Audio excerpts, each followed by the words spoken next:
Welcome back. What do you think of the new office, eh?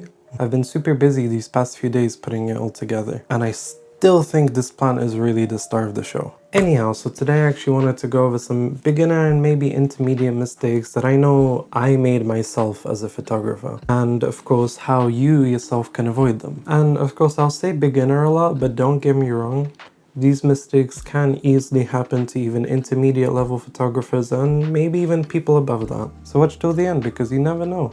Maybe you'll learn something too. So in my opinion, a habit that is really hard to shake is the obsession with gear that a lot of photographers and videographers have when starting out, or as I said earlier, even more advanced. Of course, new gear is amazing, so don't get me wrong, but you really need to consider what your best options are. So here's the brass tacks. Lens over body. Okay, now hear me out. So I know that some of you may have heard this a million times, but there's also going to be a group that has never heard this before.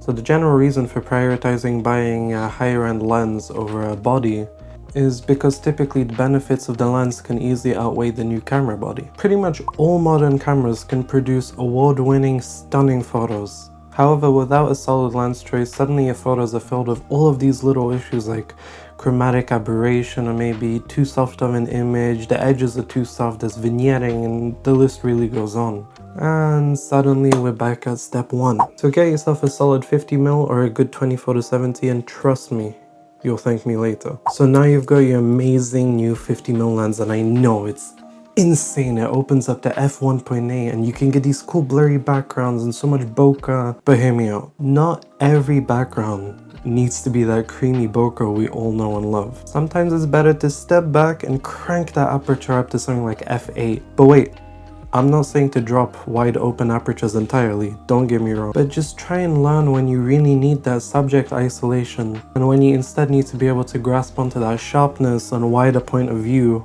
and also much wider storytelling angle that narrower apertures can just provide compared to something like a wide open f1.8. Trust me, we've all been there, and I love blurry backgrounds too. So now you found yourself shooting a scene at f4.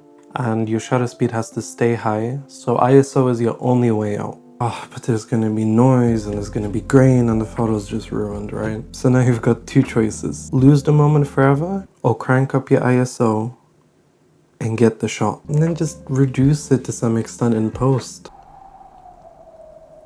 Trust me, it's way better to just have high ISO and take that shot, and to just have that shot on your SD card rather than to know that you wasted your chance. Remember, photography isn't limited to sharp edges and perfectly clean photos. In the end, if you have access to Lightroom, hit it with some AID noise, correct what you want to correct, and you're good to go. Trust me. Speaking of Lightroom, one thing that I always notice beginners struggling with, and most of us were no exception to this, including me, was overusing some specific sliders. The main culprits are things like clarity, dehaze, texture, so basically everything from this tab. Vignettes, contrast, grain, and then the main killer of your photos: saturation. But before you go and desaturate all of your greens, just listen, okay? Saturation isn't your enemy by any means. If anything, it's more of your friend. However, if you use it incorrectly, it's, you could say, a double-edged blade, because it's gonna harm your photo rather than bring in more good. But if you use it correctly, it could also really improve how your footage or your photo looks. Now, each of the before mentioned sliders can completely transform your photo into something completely different. Personally, I love introducing some minus clarity and some negative dehaze into my photos.